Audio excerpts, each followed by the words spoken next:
what's good, Commanders fans? Not great news to start off today, but Saadhiq Charles looks like he was on the sideline with a calf injury, and Chris Paul was getting basically all the first team reps at left guard because they basically have no choice. But honestly, Saadhiq Charles, man, and this is what I talked about. I didn't want to jinx it or anything, but it's probably just what it is with Saadhiq at this point.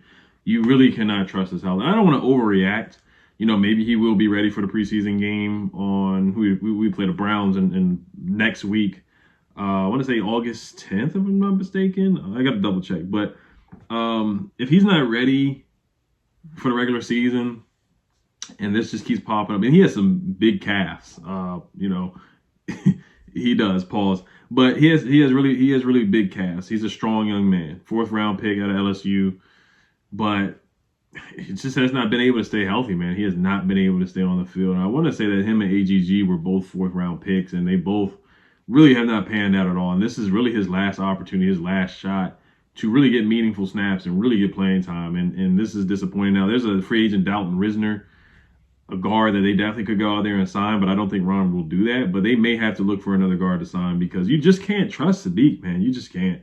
But they got this guy, Mason Brooks. I do want to look up and see if he can play guard too, because he's been playing really well. Yeah, he plays offensive. He plays guard too at Ole Miss, and he might have to fool around, and he might get some playing time this year for sure. So I wouldn't be mad at it at all. But yeah, this is Saadhiq's last chance.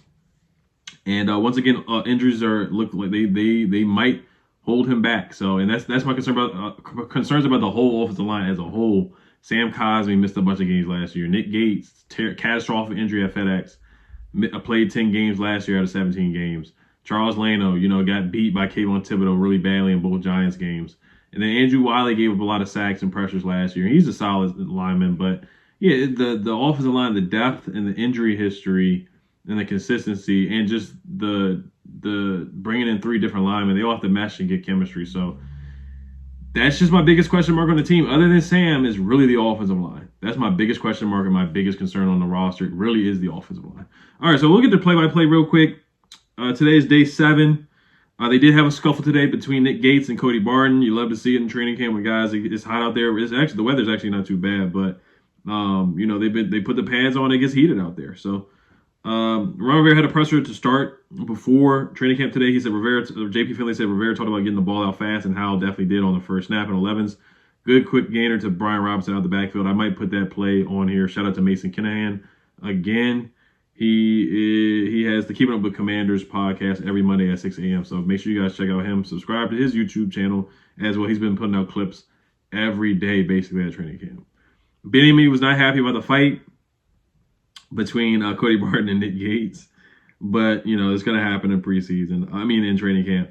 Matt Parrish says Sam Howell threw a completion in the end zone to Jahan Dotson, who had great footwork to make it a touchdown, but Eric Bieniemy then had them run the play again to have Sam Howell work a different option. Eric Bieniemy was fired up today. Like, he was yelling at guys like he always does, making them run plays again, a lot of attention to details. So Eric Bieniemy was definitely fired up today for sure. Zach Selby says Howell ends his first series at 4 of 5 with completions to Brian Robinson, Curtis Samuel. We got a Curtis Samuel sighting, Dax Milne, and Antonio Gibson. So he's spreading the wealth out there. So he's getting better and better each practice as the pads come on. Ron Rivera mentioned Percy Butler in his pre-practice press conference as someone to keep an eye on when asked about Derek Forrest. So keep an eye on Percy Butler. He's a guy that can break out like Derek Forrest did last season. So Eric Bieniemy was not having the fight. He shouted for them to get back in the huddle and to quit wasting bleeping time. You don't mess with Bieniemy. This is from John Kine. Curtis Samuel makes a contested catch from Sam Howell against St. Jude. So Curtis Samuel's making some noise today. We haven't heard a lot from him, but he's making some noise. Christian Holmes gets his second interception of camp off a pass intended for Mitchell Tinsley. Not sure who threw the ball on that one, but I think this was on the one-on-one drills that they were doing. No standing around at Commanders practice this year from Nicky Jarrella. On far field is a blitz pickup in routes with tight ends and running backs. Near field is split offensive lineman versus defensive lineman drills on left. Wide receivers versus DBs on the right. So Ron Rivera, Eric Bieniemy is not letting these guys sit around. They got to do something at all times in practice. And that's kind of what Kendall Fuller said too. Like Andy Reid, like you're always moving around. You're always doing something in practice, and that's what they want. Zach Selby said, Linnell Willingham says Brian Robinson with a huge burst up the middle. Eric Bieniemy screams, get in the effing huddle.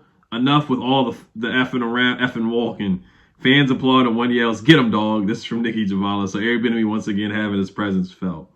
Lake Lewis Jr. says Deron Payne is out here eating today. He's really disruptive and all over the place. So Deron Payne, the Pro Bowler, man, he got paid last year. He deserved it, or this offseason he deserves it, and he's a sack machine. So I'm not surprised to hear that from Deron Payne. Hear that about Deron Payne. Chris Rodriguez, Zach Selby says another really nice run play from Chris Rodriguez, who ran untouched through the middle of the defense. So good to hear from Chris Rodriguez. I really want to see him in preseason. I'm excited to see him play in preseason. They did bring in Derek Gore, but he runs hard. I say this every video. He runs really hard. He ran really hard at Kentucky. Linnell Williams says Sam Howell had Brian Robinson for a touchdown on a seam route, but the ball was low and Robinson didn't turn back to look for the football. Linnell Willingham also says, nice job by John Allen. Chase Young working a stunt would have been a sack. So that's what I want to see from Chase Young, working together with his teammates, playing together, playing as one.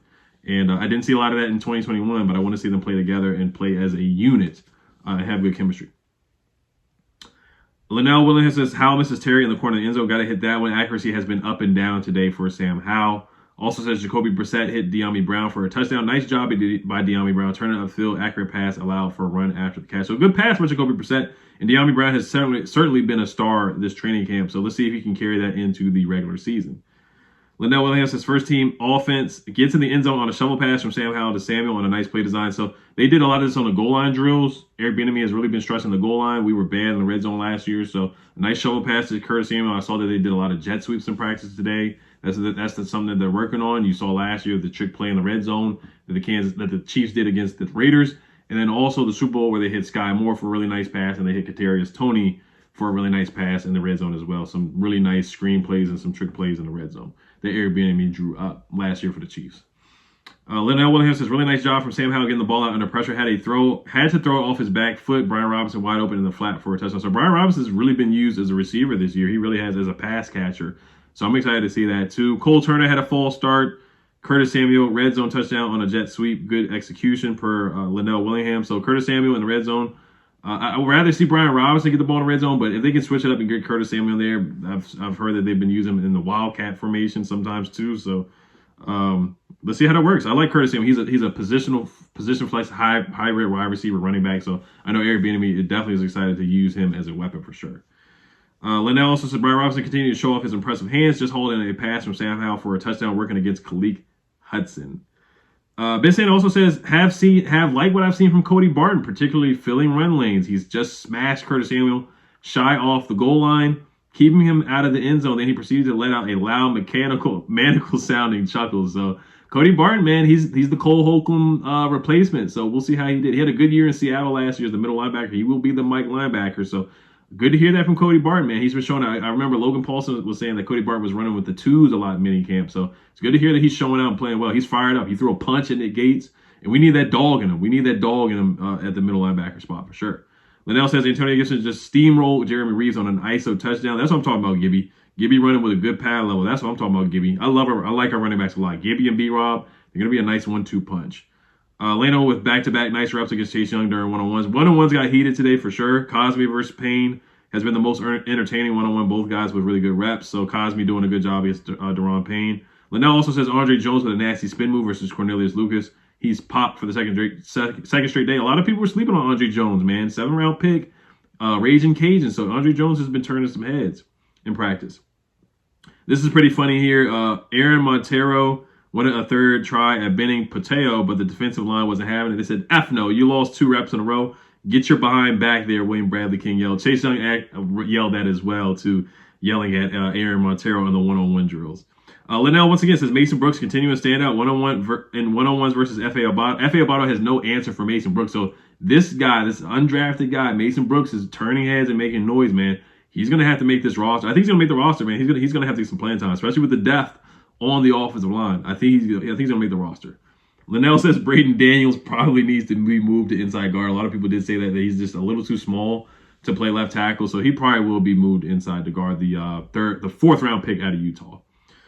Nifty little pump fake from Sam Howell gets Sweat in the air on a bootleg, lets him continue to play and find wide receivers. Sweat might have sacked him in real life, though, but it did show the good off-schedule side of young Sam Howell. So Sam Howell's done a really good job on the move, finding Jahan Dotson, finding De'Ami Brown. I think that's when that's when Sam's on the best, when he's really on his move. You know, RPOs, bootlegs, getting outside the pocket, off script, off schedule. He's an athletic quarterback. I think that's when he's at his best on the move. Joey Sly, there was a botched snap with Joey Sly, but he did make the next kick. Eric Bieniemy was yelling at the refs to get off the field as well. And people that return kicks were Antonio Gibson, Byron Pringle, Casimir Allen, and Dax Mills. So look out for Byron Pringle returning kickoffs in the preseason. So look out for that. I don't think he's going to return punts, but he probably will do kickoffs. So Cole Turner did a presser today, and I think the other guy was I didn't even look who it was. Cole Turner and John Allen. They both did press conferences today. So I'm gonna wrap it up here. I like to keep these at 10 minutes. You guys let me know what you guys think about Saadhiq Charles, Mason Brooks, as well, and the rest of training camp. Hell to Commanders. Peace.